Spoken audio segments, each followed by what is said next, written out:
Oke, assalamualaikum warahmatullahi wabarakatuh. Alhamdulillah kita bisa bertemu lagi dalam keadaan sehat walafiat, ya. Pertama-tama sebelum memulai pembelajaran hari ini, saya harapkan kalian sudah membaca doa terlebih dahulu, ya. Dan jangan lupa seperti biasa, ya, seperti yang sudah saya ingatkan sebelumnya. Kalian diharapkan untuk mematuhi protokol kesehatan di tengah pandemi yang masih mewabah ya sampai sekarang. Saya minta kalian untuk selalu memakai masker pada saat keluar rumah, ya, kalau ada hal penting yang harus dilakukan. Setelah itu kalian saya harap sudah mematuhi protokol seperti mencuci tangan sesering mungkin, ya. Jaga jarak dengan teman-teman, ya, pada saat kalian harus keluar dari rumah, ya. Oke, untuk hari ini kita akan membahas mengenai hubungan sosial yang ada di bab 2. Kita akan langsung saja melanjutkan ke slide berikutnya, ya. Oke, kita lanjut untuk slide berikutnya. Yang pertama kita akan membahas tentang interaksi sosial. Jadi kalau misalkan kita akan membahas interaksi sosial, maka sebenarnya interaksi sosial ini adalah hal yang tanpa kita sadari sudah kita lakukan, ya, dalam keseharian. Dalam artian ini adalah interaksi sosial adalah sebuah tindakan saling berkomunikasi, saling berbicara satu sama lain. Itu arti sederhananya, tapi secara definisi, ya, interaksi sosial itu adalah sebuah hubungan timbal balik berupa aksi saling mempengaruhi antar individu, ya, antara individu dengan kelompok dan antar kelompok. Di dalam sebuah hubungan timbal balik ada yang namanya yang berbicara, ada yang mendengarkan, ada yang bertanya, ada juga yang menjawab. Itu adalah hubungan timbal balik. Artinya ada yang memberi sebuah rangsangan, ya, entah itu pertanyaan, entah itu ucapan. Dan ada juga yang merespon, ada yang menjawab, ada yang mendengarkan. Itu yang disebut sebagai timbal balik. Nah, di dalam hubungan timbal balik ini dibagi menjadi 3. Ada yang antar individu, yang pertama, ya. Ada yang individu dan kelompok, ada yang antar kelompok. Kita bahas dulu yang pertama, ya, antar individu. Contoh kecil dari hubungan antar individu adalah hubungan personal yang kalian lakukan pada saat kalian mendengarkan curhatan teman kita, ya. Teman kalian misalkan. Pada saat teman kalian ini tidak menginginkan orang lain, ya, untuk menerima keluhan, pengalamannya atau kejadian buruk yang pernah dia lakukan, maka dari itu dia ingin sekali curhat, ya, hanya dengan kita, hanya dengan kalian sendiri. Nah, pada saat curhat, ya, terbentuk yang namanya rasa simpati yang nanti kita akan bahas bersama-sama di slide berikutnya. Jadi dalam hubungan antar individu ini terbentuk dari 2 orang yang saling berhubungan satu sama lain. Dalam artian itu adalah saling mengobrol atau berinteraksi.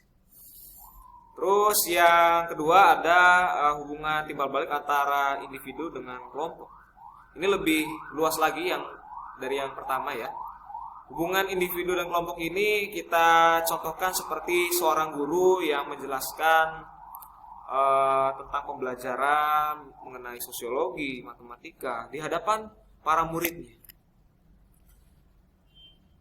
Sebuah pembelajaran yang menunjukkan hubungan antara individu dan kelompok ini biasanya terbentuk secara 2 arah. Artinya tidak hanya guru yang aktif dalam berbicara, tetapi juga murid diberi kesempatan untuk mengungkapkan pertanyaan dan pendapatnya. Itu yang disebut sebagai interaksi sosial di dalam kelas, atau kita sebut sebagai individu dengan kelompok. Terus yang ketiga ada yang namanya hubungan timbal balik antar kelompok. Artinya kalau misalkan kita mengaitkan dalam kehidupan sehari-hari, itu adalah sebuah peristiwa atau yang kita sebut sebagai musyawarah. Dalam musyawarah ini terbentuk relasi antar kelompok yang berbeda satu sama lain. Ada yang misalkan ingin memperbaiki hubungan antar masyarakat satu dengan yang lainnya yang sebelumnya itu pernah terjadi konflik. Dalam musyawarah ini melambangkan sebuah interaksi antar kelompok. Artinya membutuhkan massa atau jumlah orang yang sangat besar untuk mencapai sebuah integrasi atau persatuan seperti itu. Terus yang selanjutnya dalam yang namanya interaksi sosial itu nanti terbentuk yang namanya hubungan yang menciptakan iklim yang sangat positif ya, misalkan bekerja sama. Terus ada lagi yang negatifnya itu yang konflik. Dalam interaksi sosial itu ada interaksi sosial asosiatif, ada juga interaksi sosial yang bersifat disosiatif. Asosiatif itu berarti menguntungkan satu sama lain, artinya kerjasama itu kan menguntungkan satu sama lain, ya, tidak ada yang dirugikan. Terus ada lagi yang negatif, ada yang dirugikan, artinya seperti konflik. Perbedaan pendapat disebut konflik, tapi tidak melulu menghasilkan yang hal yang merugikan ya. Terus ada lagi yang disebut sebagai interaksi sosial formal maupun informal. Interaksi sosial formal ini kita contohkan seperti interaksi yang membutuhkan bahasa-bahasa yang atau komunikasi-komunikasi yang baku ya, seperti itu ya. Pada saat kita berbicara kepada orang tua itu informal ya. Tapi kalau misalkan kita berbicara atau bertanya kepada guru, kepada pimpinan perusahaan atau tempat kita bekerja, di mana kita tempat bekerja itu kadang kan ada pimpinan, ada teman kerja juga, itu interaksi sosialnya formal. Artinya di luar dari lingkungan keluarga itu interaksinya formal, dibutuhkan skill dalam berkomunikasi. Terus ada lagi yang disebut sebagai interaksi langsung maupun tidak langsung. Ada media interaksi yang kita sebut sebagai contohnya seperti Zoom, Skype dan lain sebagainya, atau WhatsApp, itu yang tidak langsung. Yang langsungnya ya face to face gitu ya, berbicara empat mata dengan teman kita misalnya seperti itu. Nah, untuk selanjutnya kita akan membahas mengenai yang namanya definisi dari interaksi sosial menurut Gilin. Menurut Gilin, interaksi sosial itu harus bersifat dinamis. Mau itu yang individu, mau itu individu dengan kelompok ataupun antar kelompoknya. Di dalam kehidupan bermasyarakat, masyarakat itu selalu berubah-ubah, ya, tergantung dengan zamannya. Dulu yang namanya hubungan antara guru dengan murid ini sifatnya kaku ya, sifatnya kaku. Artinya tidak seperti ke teman ya, harus artinya memakai bahasa yang bagus sekali ya. Terus dalam menyapa juga harus dengan penuh hormat dan sebagainya. Kalau sekarang kan interaksinya sudah berubah ya, antara guru sama murid ya, ataupun dengan orang tua. Misalkan kita bisa berbicara ya dengan intens, dengan pendekatan pertemanan dengan guru-guru misalkan. Tidak hanya dalam kelas, tapi di luar kelas kita bisa curhat ke guru. Itu contoh dari interaksi sosial yang dinamis, artinya berubah-ubah seiring dengan bergantinya zaman. Ya. Oke, lawannya dinamis itu statis ya, tetap. Oke, kita akan melanjutkan mengenai interaksi sosial menurut Suryono Sukanto. Dalam interaksi sosial itu terdapat yang namanya kontak sosial dan komunikasi sebagai syarat terbentuknya interaksi sosial. Dalam kontak sosial yang kita butuhkan itu adalah proses kesadaran. Kesadaran dari diri kita bahwa di sekitar kita itu ada orang lain. Kalau kita tidak menyadari adanya orang lain di sekitar kita, maka kita tidak akan membentuk sebuah interaksi. Yang ada kita berbicara sendiri, ngobrol sendiri. Takutnya nanti disangkanya orang gila seperti itu ya. Nah, tapi kalau dalam interaksi sosial, dalam sosiologi ini, orang lain yang ada di sekitar kita itu menyadari keberadaan kita dan orang lain tersebut, ya, istilahnya kita juga menyadari keberadaan dari orang lain. Maka dari itu kita tidak mungkin ya nyanyi-nyanyi sendiri dengan suara yang false di depan orang lain karena kita malu. Nah, itu yang disebut sebagai kontak sosial. Ada batasan dalam perilaku yang kita munculkan, kita wujudkan, ya, kita perlihatkan ke orang lain. Yang pantas, yang tidak pantas itu yang seperti apa. Nah, itu yang menjadi fungsi dari kontak sosial. Kita mengetahui rasa malu. Nah, setelah ada kontak sosial, proses menyadari keberadaan orang lain, kita menjalin sebuah proses komunikasi. Artinya setelah kita menyadari di depan kita itu ada orang lain, pada saat kita kesulitan, kita meminta tolong, ya. Pada saat kita kesulitan untuk mempergunakan komputer, ya, dan sebagainya, lalu di sebelah kita itu ada teman atau ada orang lain yang tidak kita kenal, maka kita bisa bertanya. Nah, itu yang disebut sebagai kontak sosial maupun komunikasi. Nah, di dalam komunikasi yang perlu kalian ingat adalah komunikasi itu tidak serta-merta kita ngobrol tanpa kejelasan satu sama lain. Tapi komunikasi ini adalah proses interaksi yang saling memberi makna. Artinya kalau misalkan kita ngobrol itu harus benar-benar bisa dipahami, bisa dimengerti oleh orang lain. Kita contohkan seperti ini, seorang turis yang sering kita temui di daerah wisata seperti Bali, itu kan kadang-kadang tidak bisa berbahasa Indonesia, ya.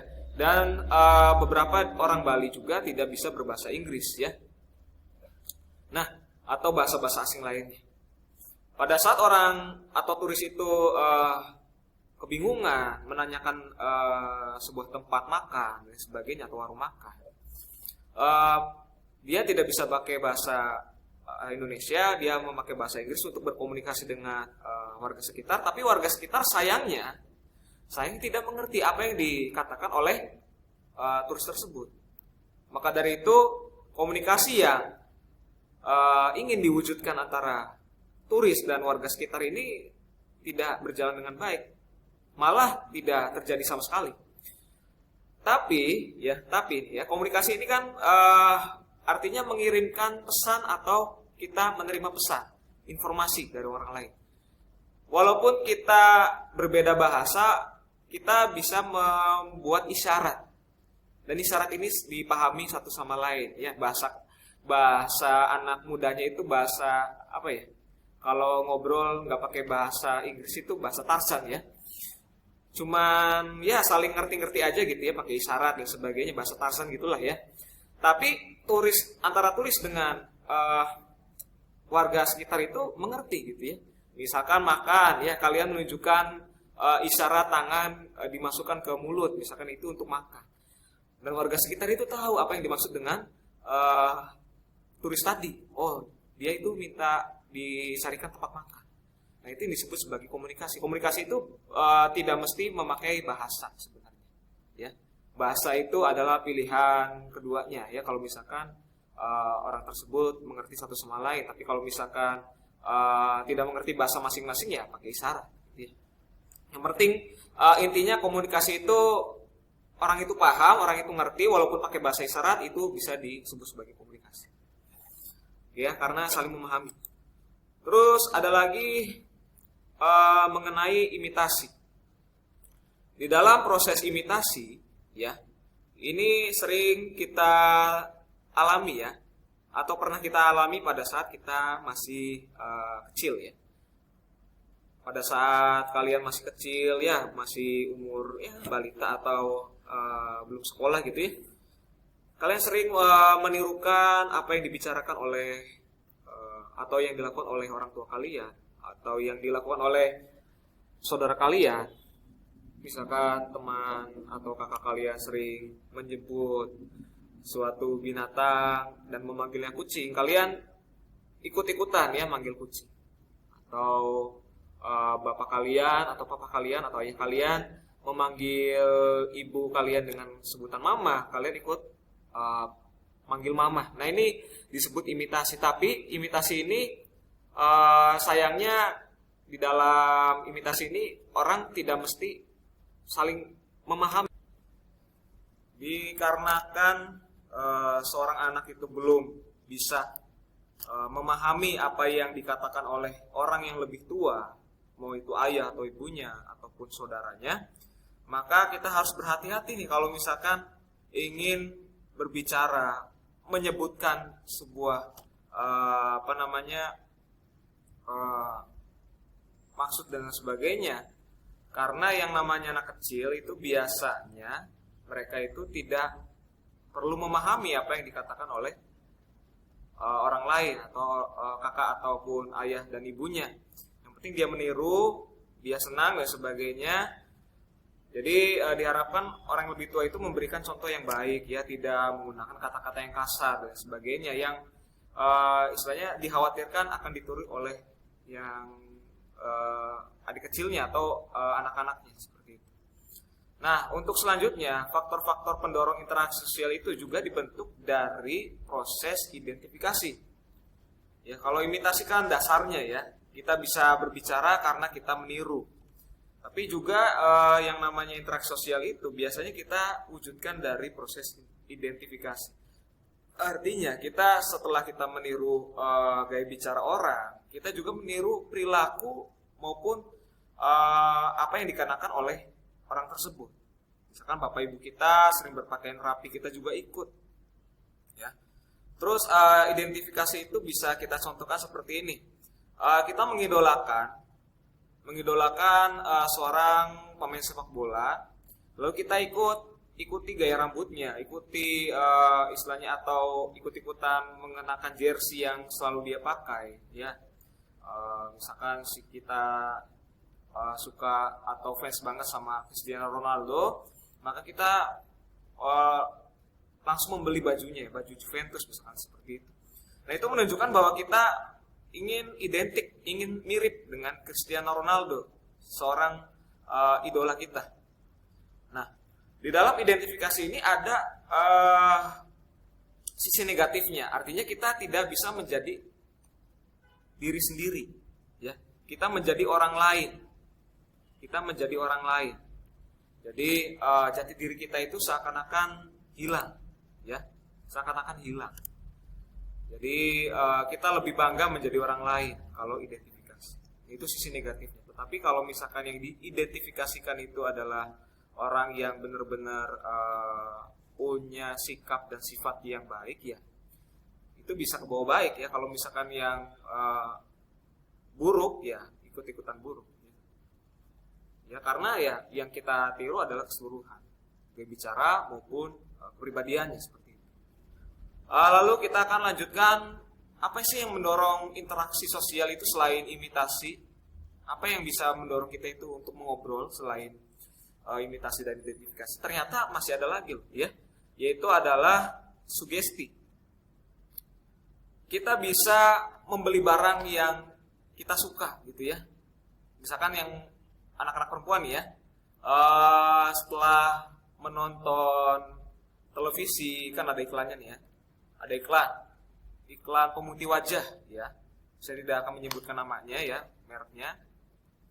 Nah, dalam tayangan iklan tersebut, ya, ada kalimat seperti ini.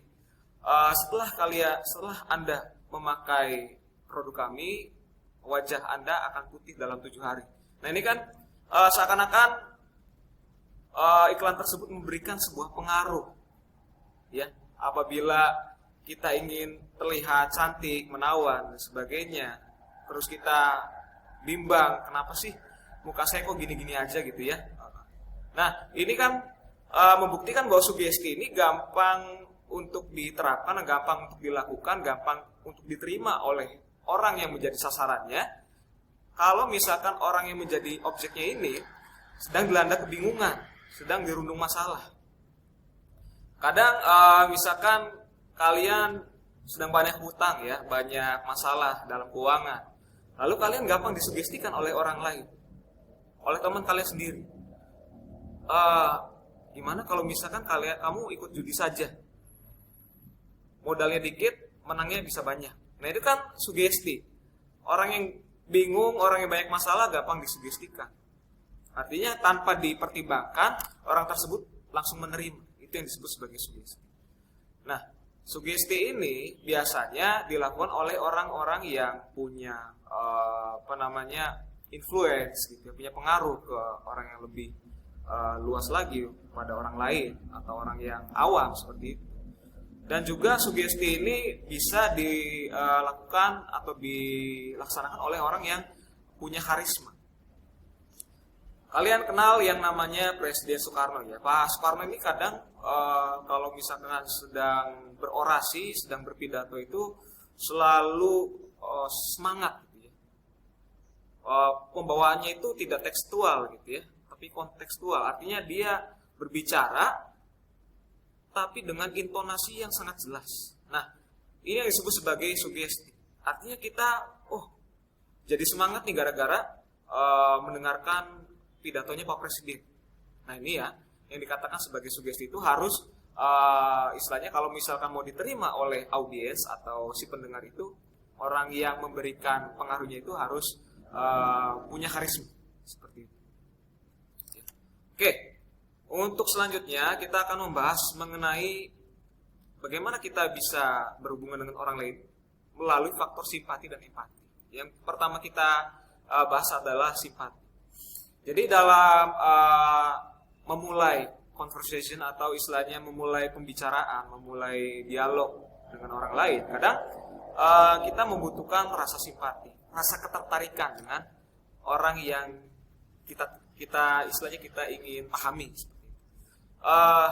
Simpati tanpa ada pemahaman atau keinginan untuk memahami kondisi atau perasaan orang lain itu sama aja bukan simpati ya. Jadi simpati itu butuh yang namanya ketertarikan dan rasa ingin memahami. Kita menanyakan kondisi teman kita, misalkan contohnya ya. Contohnya kita ingin mengetahui apa yang dirasakan oleh teman kita gitu ya, yang sedang murung gitu ya, sedang menyendiri. Kita nanya, punya masalah apa? Ya, hal-hal yang seperti itu, hal-hal yang dicontohkan tadi itu bisa digolongkan sebagai rasa simpati. Nah, setelah rasa simpati muncul, kadang orang tersebut juga menunjukkan rasa empati. Empati ini kelanjutannya dari simpati. Artinya kita sebagai orang yang menjadi sasaran dari curhatan teman kita ini merasakan bahwa saya harus membantu teman saya.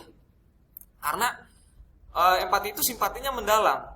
Rasa memahaminya itu sangat-sangat tinggi gitu ya. Jadi kalau misalkan kita nggak membantu orang tersebut, rasanya kita kepikiran terus. Nah, ini yang disebut sebagai empati. Artinya kita berusaha untuk mengurangi beban mereka. Kalau misalkan ada teman kita yang banyak utangnya, ya maka dari itu kita membantu dengan finansial, dengan uang gitu ya. Atau misalkan orang atau teman kita itu mengalami musibah, maka kita harus menjadi tempat curhat mereka gitu ya, agar atau memberi advice atau nasihat kepada teman tersebut yang kena musibah biar semangat lagi. Nah, itu yang disebut empati. Ada rasa untuk mengurangi beban orang lain. Ada sikap sana gitu ya. Nah, kalau contoh seorang ibu yang ikut merasakan penderitaan anaknya yang mengidap kanker darah, ibu tersebut sangat sedih sehingga ia pun jatuh sakit. Nah, kadang yang namanya empati itu tidak hanya mempengaruhi kondisi jiwa seseorang. Kita jadi ikut merasa terbebani, merasa sedih ya. Karena teman kita itu banyak masalah, banyak hutang, banyak problem yang menggerogoti kehidupannya. Tapi kadang dampaknya itu, impactnya itu ke fisik kita. Kita mikirin ibu kita lagi sakit, atau nanti kalian jadi orang tua, anak kalian sakit. Ya itu pasti kalian merasakan betapa penderitaan orang lain itu sangat dalam gitu, sangat sakit gitu ya. Jadi kalian juga ikut-ikutan sakit, memikirkan, karena selalu memikirkan anak kalian atau orang tua kalian seperti itu. Ya, oke, sesingkat-singkat saja ya. Ini untuk selanjutnya ya, di minggu yang akan datang saya akan membahas mengenai sumber-sumber informasi yang dapat dijadikan landasan seseorang untuk berinteraksi dengan orang lain. Tapi Saya cukupkan sampai ke faktor-faktor pendorong interaksi sosial. Oleh karena itu, walaupun perjumpaan kita sangat singkat, ya, saya harapkan setelah menonton tayangan ini kalian aktif dalam bertukar pendapat dengan saya, gitu ya, dengan teman-teman yang ada di kelas kalian, gitu ya, untuk nanti aktif di sesi Discord, ya, di bagian diskusi materi seperti itu, ya. Jadi untuk hari ini tugasnya diskusi aja, ya. Bagian diskusi nanti kalian akan mendapatkan reward, ya. Ada yang bertanya, pertanyaan yang bagus atau jawabannya atau pendapatnya bagus, nanti saya kasih reward, ya. Rewardnya ini mudah-mudahan bermanfaat, ya, untuk kalian. Oke, terima kasih atas perhatiannya. Jangan lupa seperti yang saya katakan tadi, patuhi protokol yang sudah dianjurkan oleh pemerintah, ya. Selalu memakai masker dan mencuci tangan sesering mungkin agar kalian meringankan beban, meringankan pekerjaan dari tenaga medis yang telah berjasa untuk menangani pandemi. Oke, terima kasih atas perhatiannya. Assalamualaikum warahmatullahi wabarakatuh.